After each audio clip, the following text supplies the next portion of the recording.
I decided I'm going to move out from just being the person that builds the brands of high profile like rock stars, and I want to really focus on all those backstage heroes from corporates, from all kind of different areas, about how they could really augment their creativity, increase their creativity, but also augment it with technologies like AI. So that started me in the journey, moving to Silicon Valley.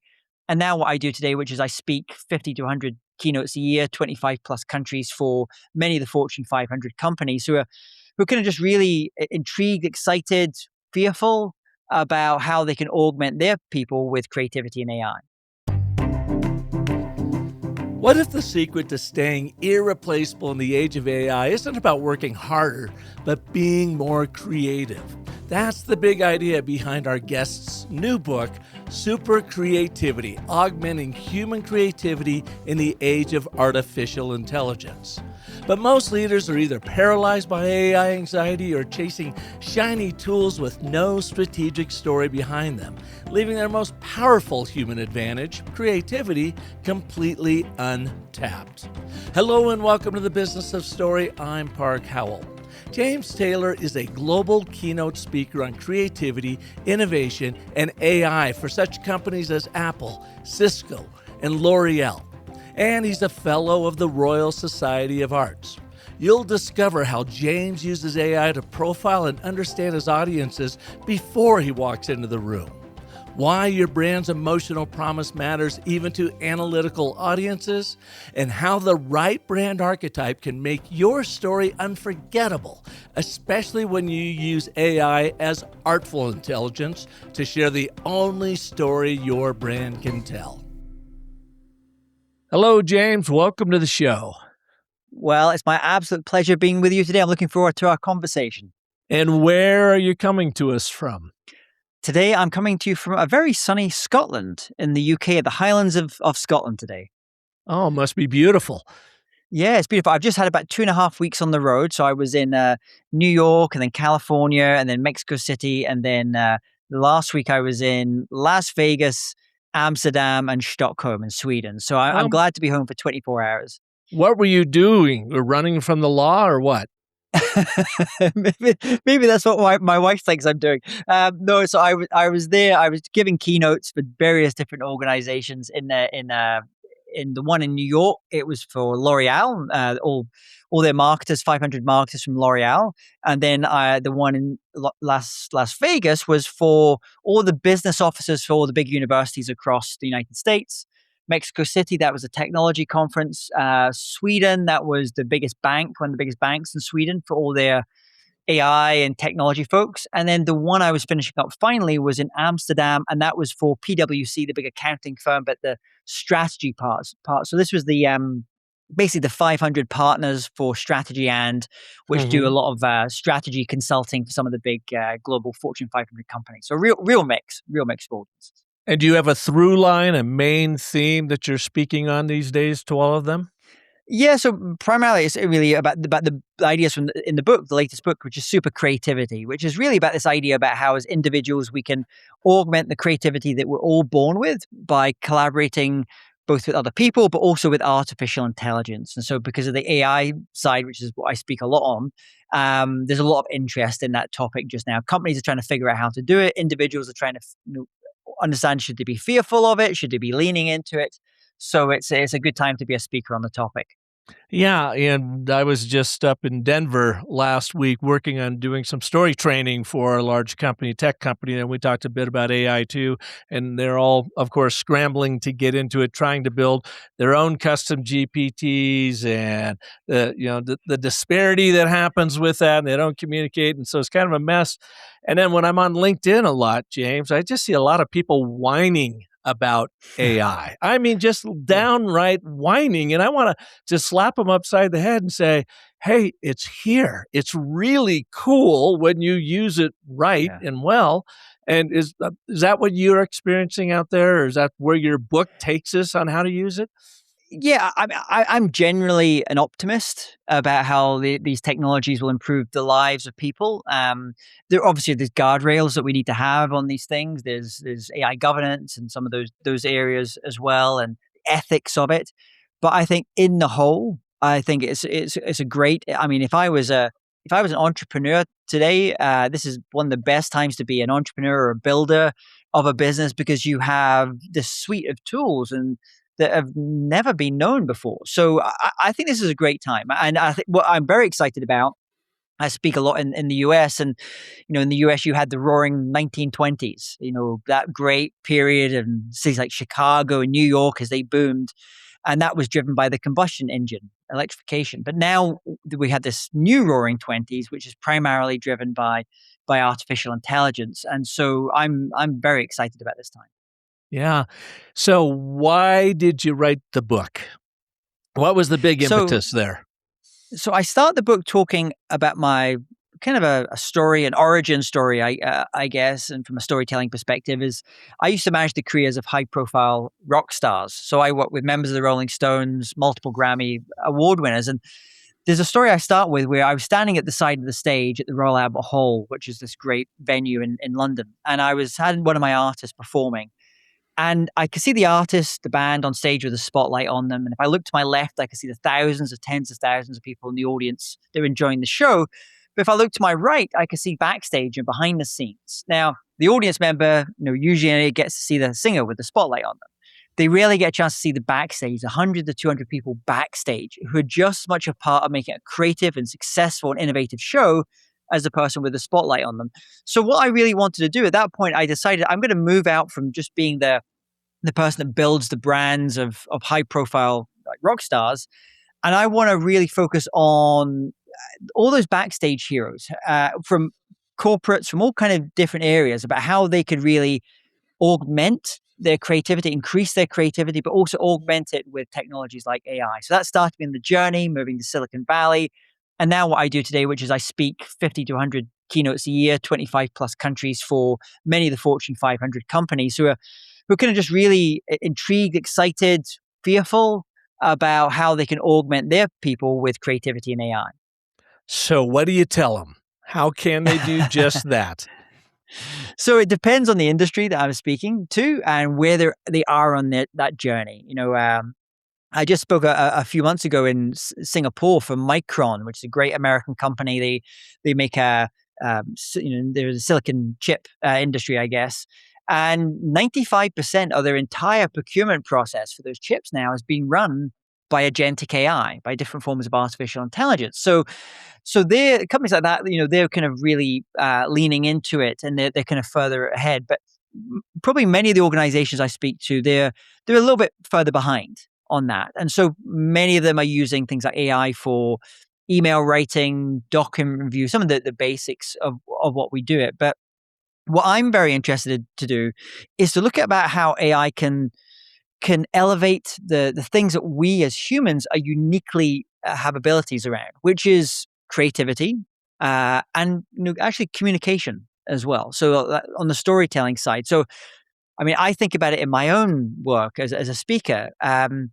I intertwine everything that I do with artificial intelligence now. It helps me understand the audiences I'm going to speak to, what their challenges are, what's keeping them awake at night, understands me, how I need to tailor my message for a particular audience so that it's going to resonate with them and it's going to connect with them and hopefully be useful to them. So I'm really more about, there are those people that will come across and just say, well, and I do have clients like this. Well, the CFO says to me, James, I want you to come in and tell us how we can lay off 30% of our people with Yeah, AI artificial right. intelligence. And that is absolutely one approach, but that's not really going to be a competitive advantage in the long term. We have to assume that next 2 years, everyone will have a pretty similar tech stack in that. So that is not going to give you the competitive advantage. And it's going to come back to those things like creating the kind of experiences, the products or services that excite customers, but also telling those stories that connect with audiences as well. So that kind of communication storytelling piece.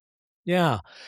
So how do you use it, or do you have a client, example, a story of where you've seen them use it in creativity, in their brand storytelling, in their sales and marketing to really hit it out of the park relative to the creative impact that they're making by collaborating with AI? So I'll give you a good example. I was just speaking in Austin a few weeks ago for the electronics industry in America, one of the big associations there. And so these are all sales professionals selling electronics for robotics, satellites, all kinds of things. And when they get in that room with that client, they have to really connect with that client. Often they haven't met them before. You've got new people coming into organizations all the time. So an example I shared is even just from my own work. Let's say before I give a sales pitch, let's say someone's interested in booking me to come and speak at their event. Before I ever step on a call with that executive, I use AI to analyze the psychometrics of that individual or the decision makers that are going to be on that call. Because we want to understand like how they think, how they feel, what's their how do they buy, what's going to get them excited. So I kind of use that information straight away to kind of think about maybe there's 5 decision makers here. I'm going to have to kind of nuance my message to kind of connect with each of these different people because they maybe have different objectives, especially if it's as a committee deciding on a group of speakers. And then once hopefully I am chosen, it connects with that audience, with those decision makers. Then I do the human things that we have to do, which is if I'm giving a presentation, for example, I'm having conversations with the client and I'm trying to understand like, what does success look like for them? I take them, future pace them a little bit. When people kind of step out of the room after they've heard me keynote, what is the emotion? Is that Maya Angelou quote? People forget what you say, but they should never forget how you make them feel. What is the emotion that you want people to feel? And then in addition to that, I usually like to speak to 2 or 3 audience members in advance because what I'm listening for there is a little bit more texture. Often they're telling me things about what's going on in the industry, their challenges at the moment that I can kind of weave into what I'm doing. And then this next bit is probably the bit that most, let's say, people like myself, like keynote speakers, don't necessarily do, which is I feed all this into different forms of AI, and then I help it understand really this audience, and together, kind of working with AI, we basically kind of craft the overall structure for the keynote, and then it has my story bank essentially of all the 250 stories that I've told, examples, case studies. And then we kind of starts to fill in the blanks. And so we start to think. So I'm using, depending on the audience, sometimes the keynote might be a classic, hero's journey, Joseph Campbell style, but that's tends not to be what I do. I focus on a slightly different structure that works really well for keynotes, for corporate type of keynotes. And then I'm kind of using the AI to help me fill in the blanks on some things. Mm-hmm. Maybe there's a bit of research I want to have. And then about a week before the event, I run the client through the entire presentation. We make some final adjustments. And then when I go on the stage, and this is an important point I think people should remember, the AI hasn't written my presentation or my keynote for me, but hopefully it has made me a better communicator and a better presenter of my ideas as well. And I think that's kind of where I see people that are using this technology well, is it's almost like I see you have a beautiful, Rhodes piano behind you there as well. Mm-hmm. It's like someone, that musician, that almost the instrument becomes part of who they are. It's an extension of themselves. And I think that's great. There's the quote from I think it was a Steve Jobs quote said, "At its highest, when technology at its best, it should disappear. AI at its best should disappear, and it should focus on what is the message I'm trying to get across here, who are those people that I need to persuade or convince, and what is the outcome that I want to have at the end of that." Yeah. What have you learned from your days in the music industry? And it sounded like you were in the agent world, booking people and managing them and so forth. Yeah. How long did you do that? Number one, why did you move out of it? Number two, and what did you learn that you are applying today? So I did that really from leaving school. My father was a musician. My grandfather is a musician. My wife is a jazz singer. So I was kind of brought up around that time. And I kind of really did that from the age of, 17, 18 until probably I would say 30. And who are some of the artists you worked with? So, I worked with members of Rolling Stones like Bill Wyman. I worked with Jeff Beck. I worked with, I had managed a band for many years called Deacon Blue. We sold about 6 million albums. A lot of classical artists, a lot of jazz artists as well. I really enjoyed that job. I loved working with teams of people, very talented people, both who were on the stage and off the stage. But after a while, maybe your listeners can kind of feel this as well. The same. Sometimes you get, you know, people's egos become a little bit too big. And it sometimes becomes less fun if you're dealing with people all the time that have got very big egos. And I just kind of wanted to move away from that world a little bit. And also, I have a fascination for technology and the future, and so it made sense just to kind of move towards that kind of Silicon Valley world. So that's how the transition happened. And I love the music industry; it's an interesting industry. But I think a lot of people, I think innovators that would have previously gone into something like the music industry, or even maybe the games industry a few years ago, those people are now working in technology. They're working in artificial intelligence. They're building startups. They're not building record labels anymore. Yeah. And so how long have you been in the business world? Well, so when I was interesting, what happened was when I had the music company, we decided to bring in private equity. Business was doing very well. We had record labels, music publishing. And then I kind of realized, I mean, I started it pretty much straight from school. And I'm in meetings with lawyers and accountants and financiers, and I'm going to have to upskill myself. So I went back and I did an executive MBA just to kind of that. And that, you learn a lot of the kind of the theory side of things, but there's nothing more dangerous than a new MBA with theory if you put them into a business. Right. And so I really wanted to combine the, kind of use some of that, but then also temper it with understanding like how business really, really works. So that's kind of where it went. And then moving to California, working in the startup world, that's very interesting. It's very different from a corporate setting. That idea of move fast and break things. And I was living there at the time when things like Twitter were all kind of coming up, and Coursera masterclass. Like there was lots of really great things happening, and there was a lot of optimism, I would say, especially within Silicon Valley at that point. And so that got me understanding about how you raise funding for businesses, what how you get product market fit. And so really what I was doing is kind of just moving from, instead of building brands of artists, I was kind of building brands more in the technology space. And then one day I was speaking in San Francisco. Someone asked me to speak at a conference. And at the end of it, someone came up to me, one of the professional speakers, and said, you can do this for a living. This is something that you can do. I'm like, really? Well, how does that work? I didn't know anyone that was a professional keynote speaker and a motivational speaker. I mean, I see people like Tony Robbins, but I didn't really think that was a job. Right. And so he explained to me a little bit more about how it worked. And then my curiosity took me to deciding to interview 150 of the world's best professional keynote speakers, top motivational speakers. And I learned from them, it really is the job of a keynote speaker is not just giving the speech, it's getting the gig. And that really comes back to the business. And it kind of reminded me a little bit of the music business. Everyone thinks it's just a music side, but it's a business as well. Mm-hmm. And so I kind of really kind of wanted to do that. And so today, since really 2017, this is what I do. I travel around the world speaking, usually as the opening or the closing keynote speaker for big conferences. And so my clients are many of the Fortune 500, big tech companies, big finance, big banks, insurance companies, engineering companies, all kinds of different businesses. But what's interesting is you have pattern recognition. You spot some of the same patterns. And one thing I did do, which was I learned from my music industry background, is around this idea of building a brand and message discipline. Don't overcomplicate things. And so I have a certain branding, which is I'm British. So it's like my name is James Taylor. Everyone in America thinks it's going to be the singer-songwriter James Right. Taylor. So I decided, well, I'm going to kind of flip this up. Everyone's going to remember James Taylor. But what I focus on doing is the way that I create my keynotes are very tailor-made. They're very customized, like getting a handmade or tailor-made suit. So I use that Britishness, which is why when you see me on stages or see videos of me, I'm usually wearing a very kind of like well-made, tailor-made suit.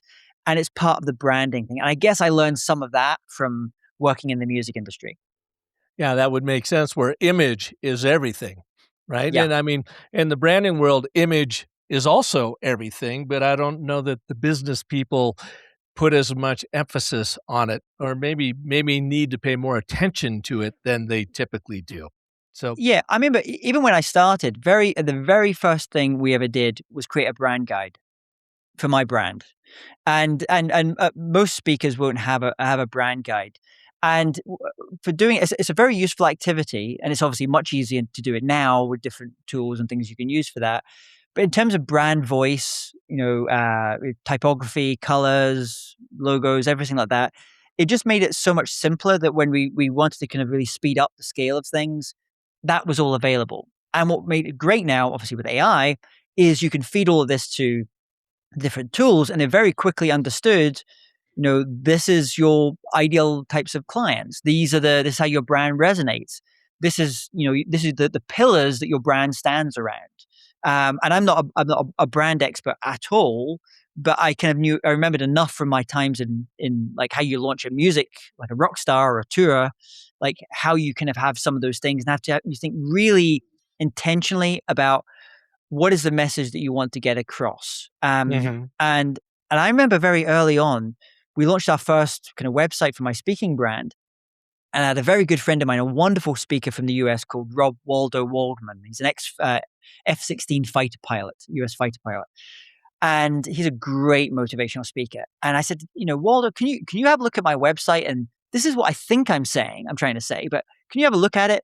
And he took it down like a New York cab driver. He went straight through, and he was blunt and he was brutal, and it's exactly what was required. And then we made some changes and we got it more in kind of alignment with what we were trying to do. yeah. Well, we did that for you as well. In Yeah. preparation for this interview, we took your website and put it through the StoryCycle Genie.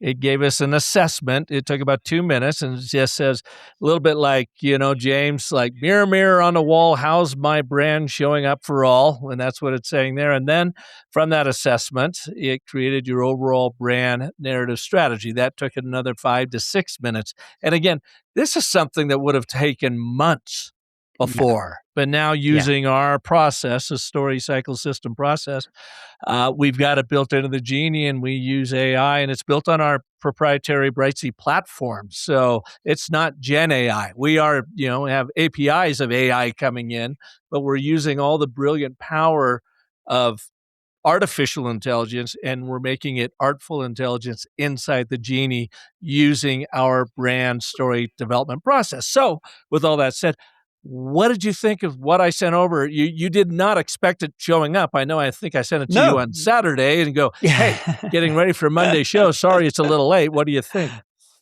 I loved it. I mean, it was great. I sent it to my team after you sent it through as well. And to see like what their reflections were on it.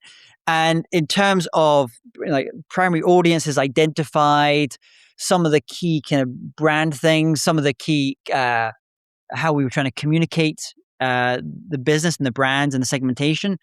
Perfect. Great. It was also nice to see like some of the differentiators there. One of the things that was interesting was it picked up on something on the website, which was we have lots and lots of landing pages, which are highly optimized for individual cities. So if you type in top keynote speaker on artificial intelligence in Tampa, Florida, it's probably likely to be me that's going to show up in one or two. And this is actually a constant conversation that I have with my team is like how you get that blend right between kind of stuff that works from an SEO tactical standpoint and stuff that also doesn't go against the brand and what you're trying to get. And it's hard. And I think that's it.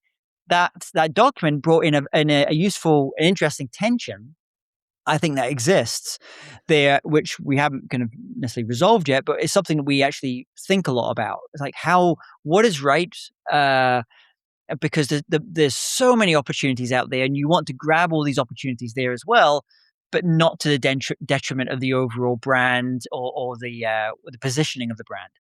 Yeah, it does really 3 things. It validates what you're doing well, reveals gaps that you can quickly fix, and inspires you with new ways to think about your brand. What were some of the areas where it actually validated what you're doing well?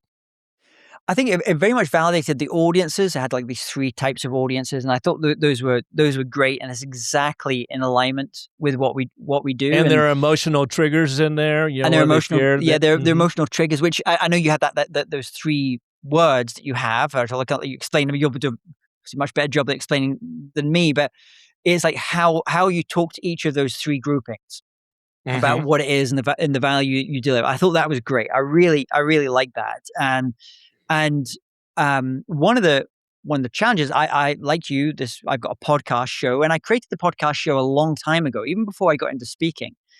And it's kind of evolved over time.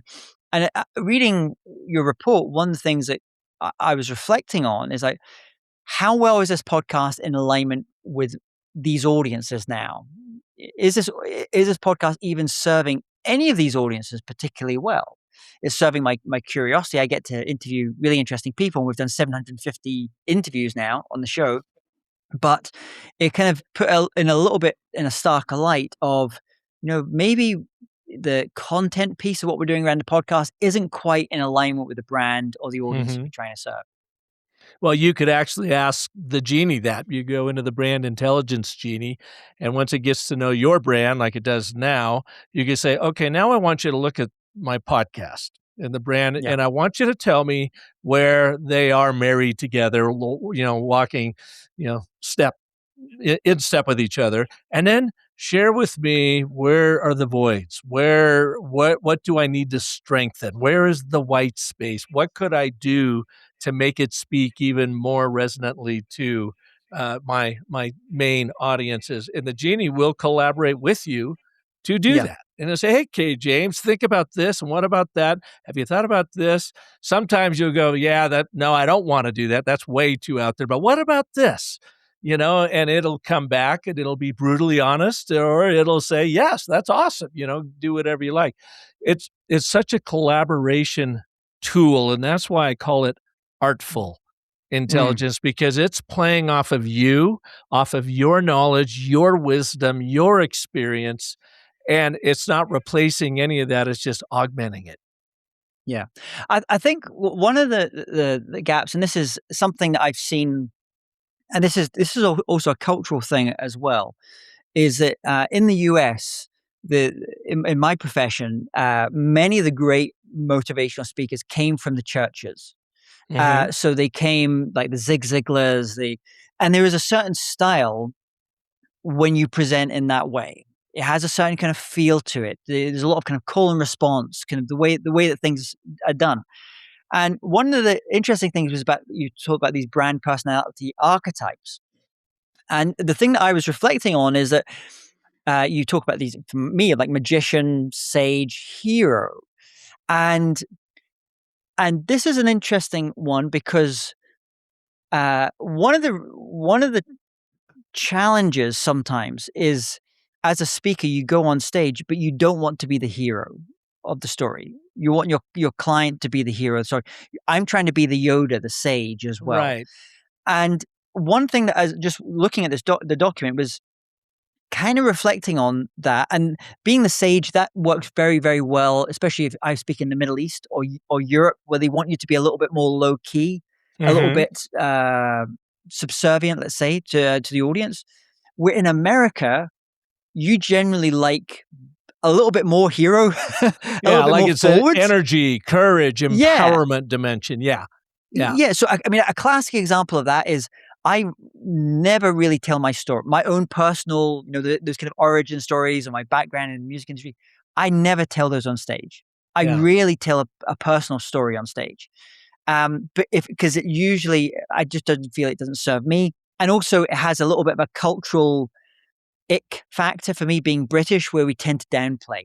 Hmm. That sometimes becomes a bit of a problem because I've noticed recently, and I would say especially for American audiences, where I think a lot of US audiences actually really like to understand the person that's on that stage a little bit, Without a behind doubt. the scenes, personal Without a doubt. size. Yeah. And we Yeah. want to know, So what have you been through, and where did you fall on your face, and how did you recover, and how can I keep from that happening to me by exactly. through your story. And one thing I'd like to point out, and I think it's really interesting too, and it might be more of a cultural thing than anything, is that idea about being, a hero and the hero archetype.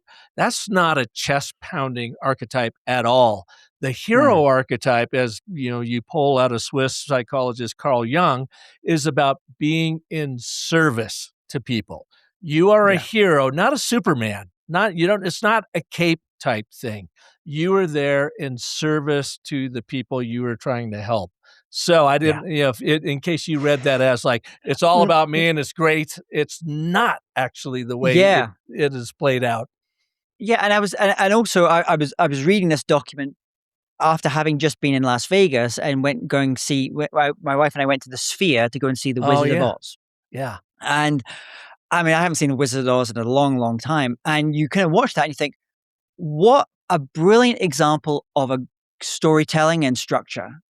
Like all the things you mentioned, the hero's journey, the allies and the enemies, The the new villains, fog normal and crevasses. villains. Yeah. Yeah, and I absolutely love that, and the sense of it. You do get a sense like with Dorothy, she's a hero, and she's a hero for many people as well in different ways. That character, but it isn't a chest thumping type of hero. Right. You're with her on that journey because many of those same things, wanting to return home, family, uh, comradeship, having friends, dreams, achieving your dreams, Hmm. that is universal. Yeah. Now, these archetypes, remember, this is the genie reading how you are currently showing up in the world from your website. So it did Mm, say what your primary, let me scroll here, primary archetype is the magician. And by the way, that's a category of archetype. Inside that, you are the visionary mm, magician. And it reads here the magician archetype emerges as James Taylor's dominant psychological pattern because the brand's entire narrative engine is transformation, converting AI anxiety into creative confidence through proprietary frameworks that fundamentally alter how organizations operate and compete. I'll take it. It goes on and on and on, but does that sound like you? Is that what you yeah. are about? No, but I think what is also interesting is like any website, it's been created by multiple hands. Hmm. There's my team. I have a team in the Philippines. I have a team in the UK. We have brand people. We have my photographers in New York. I have a stylist in London, and so is interesting because that has come out, on that, just looking at the website, has come out, and that's pretty in alignment, with what I'm about. I've always felt my role as a speaker is just to take the audience on a journey, say, I'm a little bit in the future to you where you are just now, but come on, follow me along. Let me show you. Let Hmm. me show you this amazing stuff that's happening over here. So there is a little bit of the magician, I guess. I've never kind of used that term magician, or visionary. I haven't used that term, but I think for a lot of clients, that's what they want. They want someone that has a sense of vision. Where are we Yeah. going? Because for many of my clients, they're scared, they're worried about Hmm. how technology is going to transform and their industry or their own business, and that the pace of change is so fast now.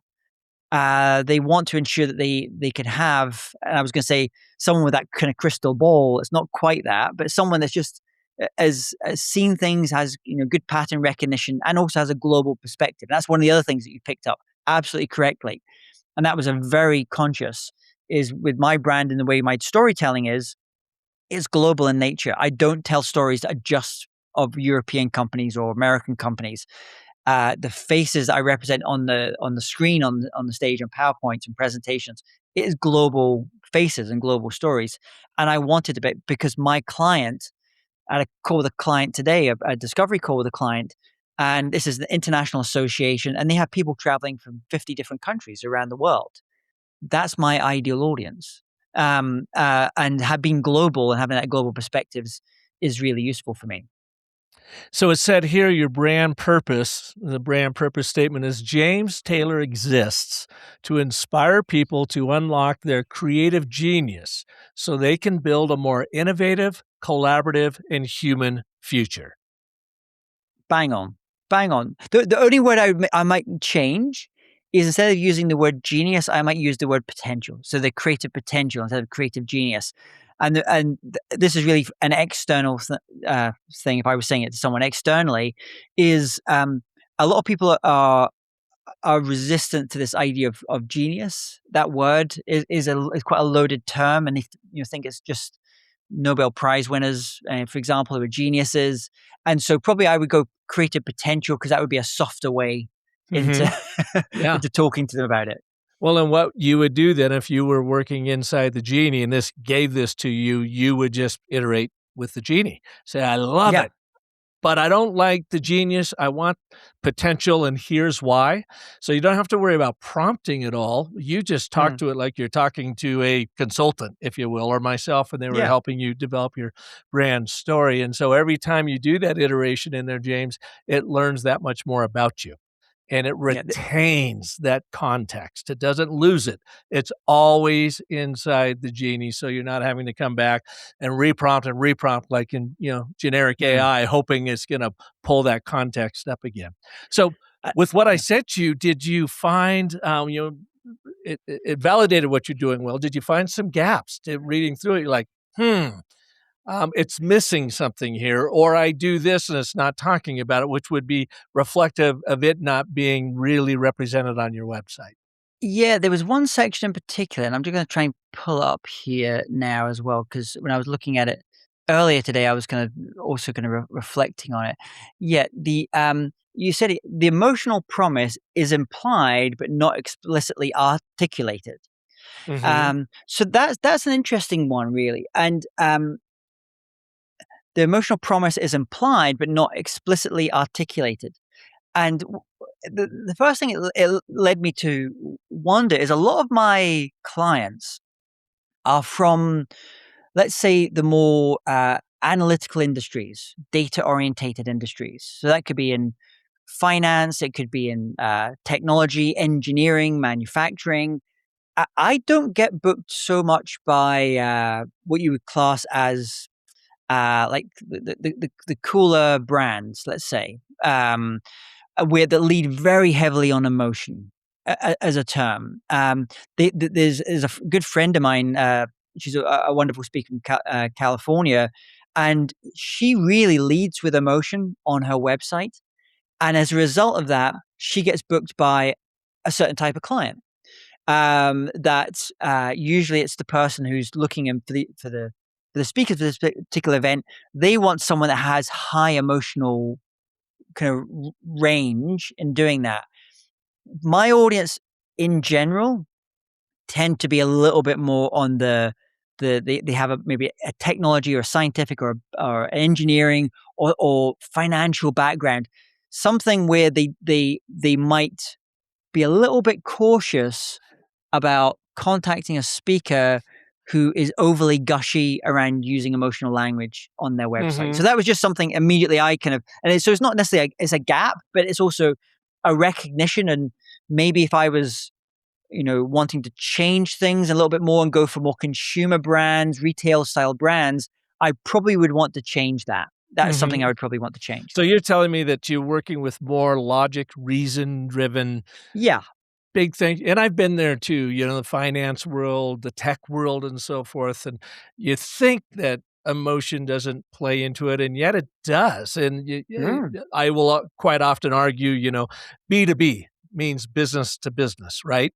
Well, in communication, it typically means boring to bored mm, because people haven't tapped into, even in a slight way, the emotion around that audience, even if they're a really hard charging, logic driven uh, audience. And so the genie did come up with an emotional promise, and you can throw it out. mm. I'm just really now very eager to hear what you think of it.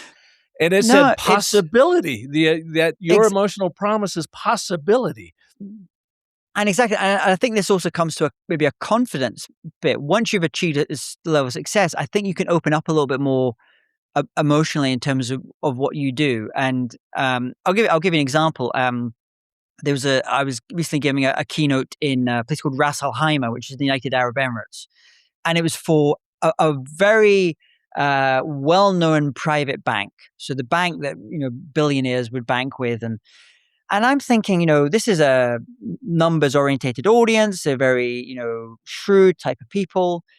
And I actually made a decision, and I can't remember why I made it, but I made a decision to tell a particular story about a place that a friend and I mentioned in the book called El Cielo, which is the sky in Spanish. It's a restaurant in Bogota in Colombia. A friend of mine went to, and it's created by this amazing chef called Juan Manuel Barrientos. And he wanted to use food as a way to bring people together. So, if people that don't know, there was a civil war in Colombia. And when the country first signed its peace deal, what he did is he traveled into the former conflict zones, and he would train former soldiers, but also former guerrillas, former paramilitaries. And then he took these former combatants, people that were trying to kill each other up until relatively recently, and he would put them together in a training kitchen. And they would learn to cook together. And it's a beautiful, he calls it his cooking piece. And so I told this story really as a way to get across the idea of collaboration, even with people you don't necessarily see eye to eye with, and the power that can come from that. And I told it at the very start of the keynote as what we call a cold open story. And within that first 4 or 5 minutes, I got a standing ovation. And I was like, wow, this is unusual. Normally you don't get a standing ovation at the start of a keynote. Mm-hmm. That's kind of unusual. And I reflected, and I spoke to people afterwards and said, what was it in particular about the story that touched you? And I found out that 40% of the people in the audience were from Lebanon, from the country of Lebanon, which had also gone through its own civil war. And so many people, in me telling that story about Colombia, about collaboration, people coming together after many years of war, they saw themselves in that story. And it resonated on an emotional, not a rational level with the audience. Mm-hmm. So that kind of made me think, oh, maybe I should weave a little bit more of the emotional side into what I'm doing. Yeah, I think it would be interesting because we do buy with our emotion and then we justify that purchase with our heads.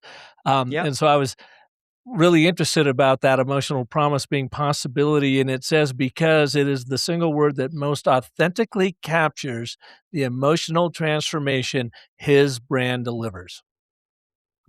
Possibility. Yeah. And it's fascinating because I have a good friend of mine, we speak on the same topic, and he really leads with emotion. Mm-hmm. That's his brand. That's who he is as a person. That's his style. And he's a really lovely guy. And he really leads with the emotional piece. And he said it was hilarious because I don't lead with that. I come a little bit more from that kind of the thinker, the strategist, that kind of way. And he said, I would love for me and you to do an event together at some point because we're talking about the same stuff, the same topic, but we come at it from very different perspectives and very different tonally, very different as well. And I think this is what makes this one makes life interesting. You know, people have this imposter syndrome about writing a book. And this is obviously, I've just written my book here. And there was that thing in the back of your mind when you're writing a book, like, who am I? Who am I to say this? Who am I to write this book? But someone said to me, when you go into, you look at your bookcase and you might have 50 books on the same topic, but this book and this author may appeal to you, but this other one might appeal to your friend or your wife. And they're talking about similar things, but they're coming at it from a different perspective. They're maybe saying it in a slightly different way, using different kind of terminology about how they use it, connecting emotionally in a different way. And so that gave me a little bit of hope that there's space for everyone. Yeah. So with that in mind, then inspiration. With what you saw the genie give you in your brand narrative report, was there any part of it that inspired you with kind of a new way to think about telling your story? Yeah, so the story I actually mentioned right at the start, the rock star manager thing. I don't normally tell that story on stage. Normally, what I'll do is whoever's introducing me on stage will mention I used to be a rock star manager, but I never. It's almost like in storytelling, opening and closing a loop. The person that announces me on, they can open that loop. People go, "Oh, you rock star." They instantly want to ask, and usually what would happen is I wouldn't mention it on stage, but afterwards over coffee or Q&As, people would ask me the story. So I think from this, what I might do is maybe figure a way of artfully kind of figuring out how to incorporate it, but it's not about me. It's about how can I do it that's going to be in service to the audience, that's going to be useful for the audience, either a takeaway or something I learned from that that profession and doing that work and working with those kind of people. Yeah. Well, I'll really be eager to hear what your team thinks of the Yeah. genie and the input. Please let me know how that goes. Where can people find your book and learn more about you?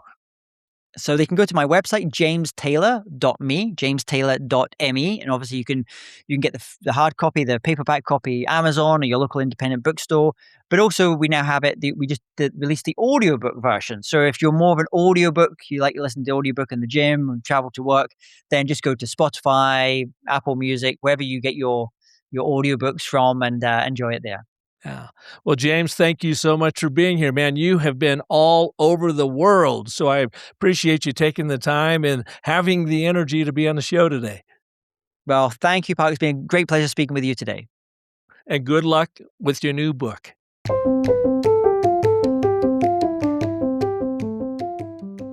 Thanks for joining us today and sharing this show with anyone you know who would benefit from James's brilliant wisdom around AI and creativity. If you have yet to grade your brand story, jump over to the StoryCycle Genie at StoryCycleGenie.ai. Click on that red button and you will get a free brand storytelling assessment. That's over at StoryCycleGenie.ai. Now, I hope you'll join me next Monday when Rob D. Willis will be here. He's Berlin's tech storytelling expert and public speaking coach who turns ideas into stories that inspire people to action. Be here next Monday for that. And until then, remember that the most potent story you'll ever tell is the story you tell yourself. So make that one epic. Thanks so much for listening.